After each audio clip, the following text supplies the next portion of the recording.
Olá, seja mais uma vez muito bem-vindo, seja muito bem-vinda ao meu canal. Neste vídeo, eu quero explicar para você o que significa a aliança de sal, que aparece 3 vezes, pelo menos, no Antigo Testamento. E como Jesus provavelmente estava se referindo a esta aliança quando no Evangelho de Marcos ele diz: "Tende sal em vós mesmos e paz uns com os outros". Me acompanhe para aprender essa lição. Eu quero pedir que você se inscreva no meu canal, dê uma força. Eu tenho visto que muitos chegam até aqui, assistem os vídeos, mas acabam não se inscrevendo.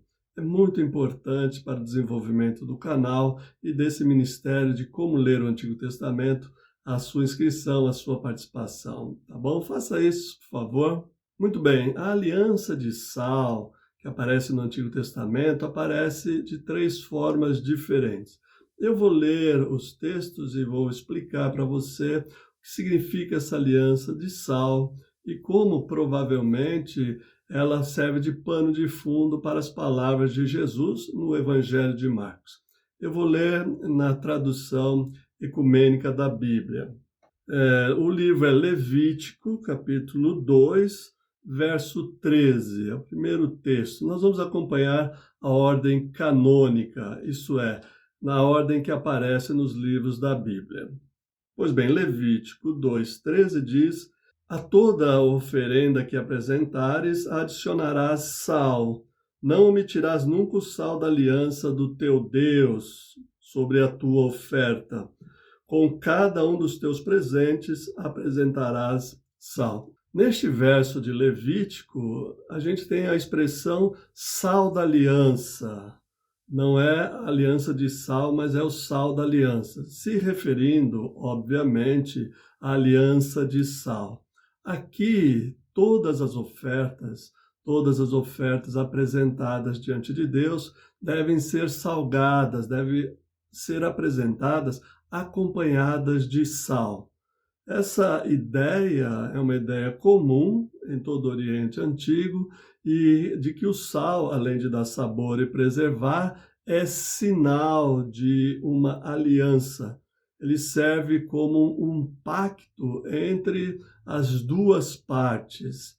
Então, a exigência dos sacrifícios com sal traz essa primeira ideia de um pacto selado com alguma coisa visível e alguma coisa que estabelece um relacionamento e preserva esse relacionamento e dá sabor a este relacionamento. A segunda passagem que ocorre essa expressão aliança de sal no Antigo Testamento é em Números, capítulo 18, verso 19. "Em virtude de uma lei perene dou a ti, aos teus filhos e às tuas filhas, todos os tributos que os filhos de Israel reservam para o Senhor dentre as coisas santas. Esta é para ti e teus descendentes uma aliança consagrada pelo sal, perene aos olhos do Senhor." Neste texto aparece a aliança de sal, as palavras são apresentadas nessa ordem, e apresenta a perenidade, isto é uma aliança berit melar olam, como se lê no texto hebraico, que significa uma aliança perpétua, uma aliança duradoura. Eu gosto sempre de traduzir olam como um tempo indefinido, indeterminado, como um longo tempo. Então, essa é uma aliança, apesar de ser traduzida aqui perene ou perpétua, é uma aliança capaz de resistir ao tempo, que atravessa o tempo e dura bastante tempo enquanto Deus estiver empenhado com essa aliança e os seus servos também estiverem empenhados em cumprir essa aliança. Portanto, vai se configurando que a aliança de sal é uma aliança de relacionamento duradouro, em que o Senhor ou alguém promete ao outro, a sua contraparte, um relacionamento duradouro, um relacionamento de proteção, um relacionamento de paz e de amizade. Esta ideia de amizade, de confiança, de um relacionamento de quem come sal junto, pode ser vista no livro de Esdras, capítulo 4, verso 14. Deixa eu ler para você. Esdras 4:14. Agora, uma vez que comemos o sal do palácio e que não nos parece conveniente ver o rei ser objeto de zombaria, enviamos ao rei estas informações.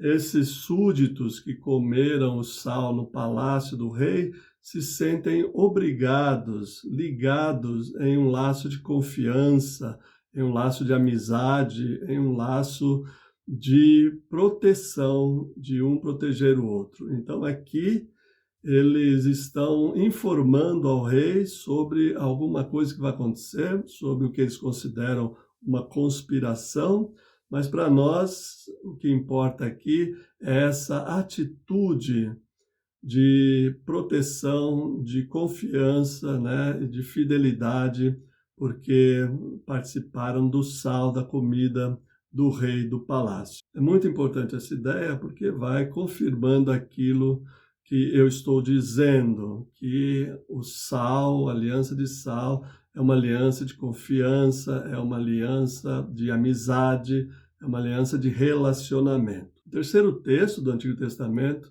que menciona a aliança de sal está no livro das Crônicas, no segundo livro das Crônicas, capítulo 13, verso 5. Vamos ler. Não deverias saber que o Senhor, o Deus de Israel, deu a Davi a realeza sobre Israel para sempre, e a ele e aos seus filhos, e que esta é uma aliança indestrutível? A tradução ecumênica da Bíblia traduz como uma aliança indestrutível, mas literalmente ela coloca isso no rodapé, é uma aliança de sal. O que eu estou dizendo, e esse texto vai confirmando, é que a aliança de sal é uma aliança de amizade, confiança, e é uma aliança indestrutível, como interpreta bem aqui a TEB, a tradução ecumênica da Bíblia, mostrando que esta convivência, né, se estende para além de quem fez aliança e se estende para gerações futuras. Uma relação de paz, de amizade, de confiança, uma relação de sal, marcada então pelo sal. E aí, no Antigo Testamento, então, nós vemos essas características da aliança de sal. E essas características da aliança provavelmente são a base para Jesus afirmar em Marcos, capítulo 8, verso 49 e 50, que o sal é muito bom, mas se ele perder o sabor, ele não presta para nada. E que os discípulos devem se salgar, né? Devem ser salgados e manter paz uns com os outros. Só Marcos tem essa passagem e muitos acham bastante enigmática Jesus ter afirmado isso. Mas se tomarmos em conta que a Bíblia de Jesus era o Antigo Testamento e que ele conhecia bem e conhecia os significados da aliança de sal, então nós não temos dificuldade de entender essa passagem que Jesus diz para os discípulos ter sal em si mesmo, ser para com o outro, para com o seu companheiro, um amigo fiel, um confidente, uma pessoa que vive em paz, uma pessoa que se importa, que protege, uma pessoa que está vinculada a esta aliança de sal. Em outro vídeo, que eu vou deixar o link aqui na descrição, eu já falei sobre o que significa Jesus, em Mateus 5, ter dito, vós sois o sal da terra. Lá eu explico como aquele texto também está fundamentado nessa aliança de sal. Mas aqui nesse texto aparentemente solto, né, vamos dizer assim, de um contexto dentro do Evangelho de Marcos, nós ligamos sem nenhum problema, sem nenhuma dificuldade, a esses 3 ou 4 textos que lemos do Antigo Testamento. Então, a aliança de sal No Antigo Testamento significa um relacionamento de confiança, de amizade, um relacionamento no qual as partes se protegem, se cuidam, de tal maneira que mantém um relacionamento indestrutível, um relacionamento holã, né? Prolongado, um relacionamento de longa duração. E isso é necessário, nós sabemos, para que o mundo e as pessoas vivam em paz. Então, o significado do Antigo Testamento certamente é a base para Jesus fazer a afirmação que nós devemos estar salgados, nós devemos ter o sal em nossos relacionamentos, para que a gente viva relacionamentos de confiança, de proteção, de cuidado e saibamos que estamos ligados por uma aliança muito maior que a aliança do sal, que é a aliança no sangue de Jesus. Era isso por hoje, eu gostaria de agradecer a sua atenção e, mais uma vez, não deixe de se inscrever no canal e compartilhar este conteúdo se você gostou, tá bom? Bye, bye, Deus abençoe.